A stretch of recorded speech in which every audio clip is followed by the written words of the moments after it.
Hello class 8 के प्यारे भाइयों, कैसे आप सभी। आशा करते हैं बहुत अच्छे होंगे। हम हैं आपके डिस्ट्रिक्ट टॉपर रवि भैया और स्वागत है हमारे प्यारे यूट्यूब चैनल टारगेट टॉपर 95 में। आज के इस वीडियो में हम आपको क्लास 8 विज्ञान के सबसे वायरल क्वेश्चन को बताने वाले हैं, जो हूबहू ऑप्शन के साथ आपके फाइनल बोर्ड परीक्षा में पहुंचेगा। आप कोई भी गैस पेपर नहीं लिए हैं तो डरना नहीं है, बस आप टॉपर भैया का बात मानिए। जितना क्वेश्चन हम बता रहे हैं एकदम रट जाना है, उसका रिवीजन कर लेना है, फिर एक भी क्वेश्चन आपसे नहीं छूटेगा। पूरा का पूरा क्वेश्चन आप एकदम सही बना के आइएगा। पहला क्वेश्चन देख सकते हैं, जीव की सूक्ष्मतम मूलभूत संरचनात्मक इकाई क्या होती है। तो सिंपल है, ऑप्शन नंबर 20 का सही आंसर होगा कोशिका, क्योंकि आप पढ़े होंगे कि जीवन की सबसे मूलभूत इकाई को हम लोग क्या बोलते हैं, कोशिका बोलते हैं, है ना। तो इसका सही आंसर क्या हो जाएगा, पहला का ऑप्शन नंबर बी।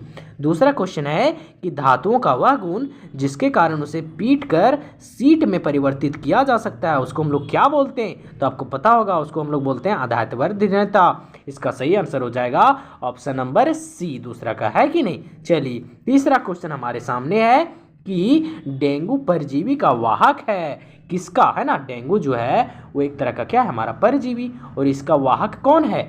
घरेलू मक्खी, मादा एडिस मच्छर, मादा एनीफिलीज मच्छर, या फिर कॉकरोच। तो इसका जो सही आंसर हो जाएगा वो हो जाएगा आप सभी का ऑप्शन नंबर बी, जो मादा एडिस मच्छर होता है, इसी के कारण क्या होता है, डेंगू होता है कि नहीं। चलिए फोर्थ नंबर क्वेश्चन कि दूध को दही में परिवर्तित करने वाला सूक्ष्म जीव क्या होता है। इतना सिंपल क्वेश्चन, इसका सही आंसर हो जाएगा ऑप्शन नंबर सी, लैक्टोबैसिलस, है कि नहीं। दूध जैसे है तो दूध को दही बनाना है, तो उसमें से एक हमारा जो होता है वो एक सूक्ष्म जीव यूज होता है, जिसको हम लोग क्या बोलते हैं, लैक्टोबैसिलस, है कि नहीं। चलिए अगला हमारा 5वां नंबर क्वेश्चन है कि निम्नलिखित में से कौन सा पदार्थ विद्युत का हीन चालक है। कहने का मतलब जिससे विद्युत धारा प्रवाहित नहीं हो पाती है। तो इसका सही आंसर हो जाएगा ऑप्शन नंबर ए, आश्रित जल, है कि नहीं। चलिए 5वां का सही आंसर ऑप्शन नंबर ए। अब हम लोग आ जाते हैं क्वेश्चन नंबर 6 पर, है कि नहीं। आराम से देखना है ना क्वेश्चन नंबर 6 को। क्या है हमारे सामने क्वेश्चन है कि स्त्रियों में होने वाले मासिक स्राव की सामान्य अवधि क्या होती है।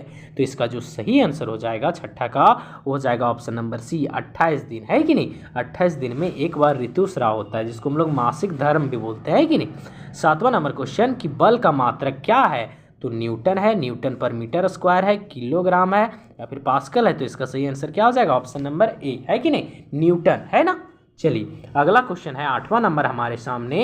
8वां नंबर क्वेश्चन बोलता है कि विद्युत उपकरणों में लगी आग बुझाने के लिए सबसे अच्छा अग्निशामक है ना। कहने का मतलब मान लो कहीं विद्युत उपकरण है, वहाँ आग लग गया तो हम लोग किससे बुझाएंगे। तो उसका सही आंसर क्या हो जाएगा, option number C, carbon dioxide, है कि नहीं। चलिए अगला क्वेश्चन हमारे सामने है 9th नंबर क्वेश्चन, आपको दिख रहा होगा। कहता है वे जंतु जो अपने जैसे शिशु को जन्म देते हैं उसे हम लोग क्या कहते हैं। आपको पता होगा कि उसको हम लोग बोलते हैं क्या, जो अपने जैसे शिशु को जन्म देते हैं उसको हम लोग, आपका जो 9th नंबर हो जाएगा उसका हो जाएगा ऑप्शन नंबर डी, है ना, जरायुज बोलते हैं। जो बच्चे अपने जैसा शिशु को जन्म देते हैं उसको हम लोग क्या बोलते हैं, जरायुज, है ना। चलिए अगला क्वेश्चन है हमारे सामने 10वां नंबर कि किसी पृष्ठ पर पड़ने वाली प्रकाश किरण को क्या बोलते हैं। आपको पता होगा उसको हम लोग बोलते हैं आपतित किरण। 10वां का सही आंसर क्या हो जाएगा आपका, ऑप्शन नंबर बी हो जाएगा, क्या हो जाएगा, बी। चलिए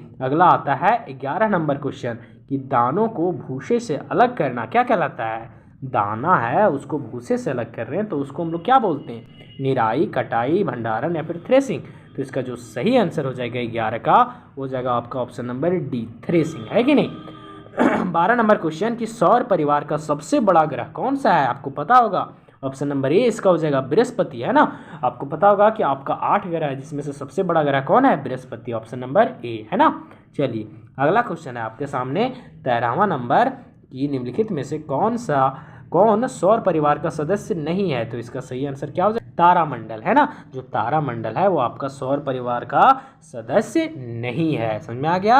अगला क्वेश्चन है हमारे सामने कि तैलीय सतह से घर्षण घटता है, घर्षण बढ़ता है, घर्षण बिल्कुल नहीं होता है, फिर घर्षण का प्रभाव नहीं पड़ता है ना। तो ये सबको रट लेना है। जो तैलीय सतह होता है जो उससे घर्षण घटता है कि नहीं। जैसे तेल लगा दिया घर्षण घट गया, तभी ना हम लोग गिर जाते हैं, तेल वाला नीचे पर रहता है। तो चलिए अगला क्वेश्चन हमारे सामने है 15वां नंबर क्वेश्चन कि मजबूत रेशे जिसका उपयोग पैराशूट तथा चट्टान पर चढ़ने हेतु रस्सी बनाने में किया जाता है उसको हम लोग क्या बोलते हैं? आपको पता होगा कि उसको हम लोग बोलते हैं नायलॉन, है कि नहीं। जो नायलॉन का रस्सी होता है वो सबसे मजबूत होता है, इसलिए हम लोग उसी का उपयोग करते हैं चट्टानों पर चढ़ने और पैराशूट के उपयोग में। ठीक, तो इसका सही आंसर ऑप्शन नंबर बी। अगला क्वेश्चन है हमारे सामने कि जो ध्वनि सुनने में अप्रिय लगती है उसको हम लोग क्या बोलते हैं? आपको पता है कि उसको हम लोग शोर बोलते हैं। क्या बोलते हैं उसको हम लोग? शोर। तो इसका सही आंसर हो जाएगा ऑप्शन नंबर सी। अगला क्वेश्चन हमारे सामने है कि तड़ित यानी कि बिजली गिरना, है ना, से सुरक्षा के लिए क्या करना चाहिए? तो कहता है ऊंचे वृक्ष के नीचे रहना चाहिए, जमीन पर लेट जाना चाहिए, ट्रैक्टर के पास छिपना चाहिए, या फिर खुली जगह में घुटनों के बल सिमटकर सिर को और हाथ के बीच में रखकर बैठना चाहिए। तो इसका सही आंसर आपको पता है, इसका सही आंसर क्या हो जाएगा? ऑप्शन नंबर डी हो जाएगा, है कि नहीं। हमको तड़ित से बचने के लिए क्या करना चाहिए? एकदम पूरा खुला जगह, और हम लोग करते क्या है, खुला जगह से भाग जाते हैं पेड़ की जगह, तो उल्टा कर देते हैं, है कि नहीं, वैसा नहीं करना चाहिए। चलिए, हमारे सामने 18 नंबर की वायुमंडल में सबसे अधिक मात्रा में पाए जाने वाली गैस क्या है? आपको पता है नाइट्रोजन। सबसे ज़्यादा क्या है? नाइट्रोजन। इसका सही आंसर क्या हो जाएगा आपका? Option number C. और ये कितना परसेंट है पता है आप लोगों को? 78 यानी 78% है ना। ऑक्सीजन आपको पता होगा कि ये 21% है, तो सबसे ज़्यादा नाइट्रोजन है ना। चलिए, अगला है हमारा कि वनों को देख सकते हैं यहाँ पे क्या लिखा हुआ है कि वनों को समाप्त करने को क्या कहते हैं? आपको पता है, इसको बोलते हैं वनोन्मूलन। तो इसका सही आंसर क्या हो जाएगा? ऑप्शन नंबर बी, है ना। चलिए, लास्ट क्वेश्चन है 20वां नंबर। इनमें से कौन सा संसाधन क्षय होने वाला नहीं है? क्षय होने वाला नहीं कहने का मतलब जो कभी समाप्त नहीं हो सकता है। तो इसमें से बताइए कौन ऐसा जो संसाधन है वो कभी समाप्त नहीं हो सकता? तो उसका सही आंसर हो जाएगा ऑप्शन नंबर डी, वायु कभी भी समाप्त नहीं हो सकता। ठीक।